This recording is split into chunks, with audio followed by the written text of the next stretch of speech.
Goods and service tax chapter में से ये क्वेश्चन है क्लास 10 आईसीएसई बोर्ड का। पहले हम क्वेश्चन को पढ़ लेते हैं।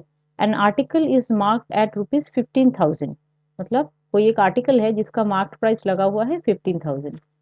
Dealer sells it to a consumer at 10% profit. ठीक है, मतलब जब वो सेल कर रहा है किसी कंज्यूमर को 10% प्रॉफिट में सेल कर रहा है। जीएसटी रेट लग रहा है यहाँ पे 12%।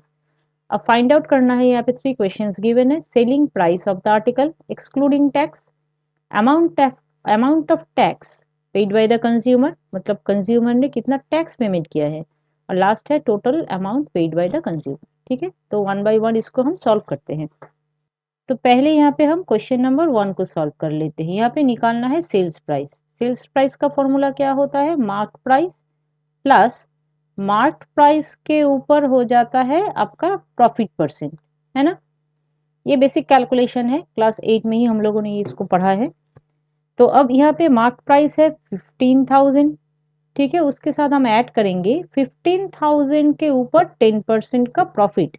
10% मतलब 10/100, तो इसको हम कैंसिल कर देते हैं यहाँ पे। तो ये हो जाता है 15,000 प्लस 1500, जो कि फाइनली हम लोगों का बनता है 16,500। ठीक है, ये हो गया हम लोगों का sales price of the article, first question का आंसर। अब हम करेंगे क्वेश्चन नंबर 2। इसमें क्या होता है?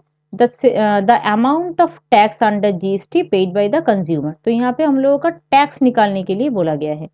टैक्स, जीएसटी टैक्स कितना होगा वो निकालना है। अब जीएसटी का परसेंटेज कितना था हम लोगों का? 12% था।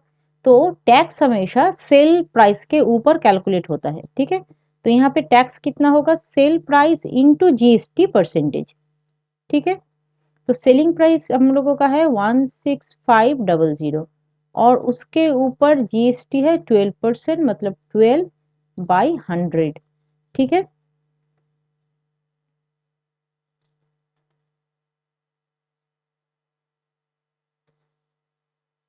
तो यहाँ पे इसको हम कैलकुलेट कर लेंगे, इसको मल्टीप्लाई करोगे, ये हो गया हम लोगों का टैक्स अमाउंट।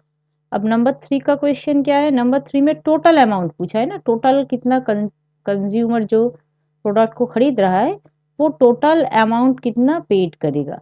तो total amount paid by consumer लिख सकते हो। वहाँ पे क्या होगा? प्रोडक्ट का जो मार्क प्राइस है वो उसको देना है 16,500, साथ ही उसको टैक्स पेमेंट करना है 1980। ठीक है, इसको ऐड करने से आ जाएगा 18,480।